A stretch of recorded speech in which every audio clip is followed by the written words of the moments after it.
Video বানাইতে বানাইতে জীবনটা আমার তেজপাতা হয়ে গেছে। তেজপাতা চিনুন, এই সামনে মানে দিন তরি মানে দিন তেজপাতা আছে না, গরুর গোস্ত মুড়ি গোস্ত মানে দিন যে এই তেজপাতার মতন আমার জীবনটা পোয়া কটকটা হয়ে গেছে বুঝছেন।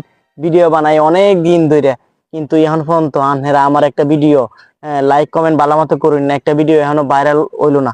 কি করতাম কইছে, মন একবারে শেষ হয়ে গেছে বুঝছেন। দোকানদারি হতাম এদিক তো ভালো আছি, ঘুরতাম আনে বানে বনে জঙ্গলে ঘুরতাম এদিক তো ভালো আছি। কেরে আমি আসলাম এই ভিডিও বানাইতাম কইছে। অন্ত ভিডিও বানায় অভ্যাস হয়ে গেছে বুঝছেন। আনহেরা লাগে ভিডিও না বানাইলে আমার ফ্যাটের ভাত হজম হয় না, রাইতে আমার ঘুম হয় না বুঝছেন। আনহের লাগে ভিডিও না বানাইলে এত কষ্ট করতেছি, এত কষ্ট করে ভিডিও বানাইতেছি। আপনারা আমার একটু লাইক কমেন্ট কইরে শেয়ার কইরে উড়ে দিন করে আকাশে বাতাসে, ঠিক আছে। দেখতা শুনি আসি বন্ধু তুফা জলে লইছি, তুফা জলে কই দেখো ভাই তোমার লগে আমি ভিডিও বানাই বুঝছেন। তুফা জলের লগে আমি আজ ভিডিও বানাতেছি, তুফা জলে মান সম্মানটা আর আমার ইজ্জতটা একটু রাখুন যেন। আনহারা এই ভিডিওটা একটু ভাইরাল হয়ে দিন। তুফা জল কিছু কইবে? একটা লাইক করে দেন, একটা ফলো করে দেন, নাই তো আমরা এনতে করে যাই আমার একদিনও আইতাম মা।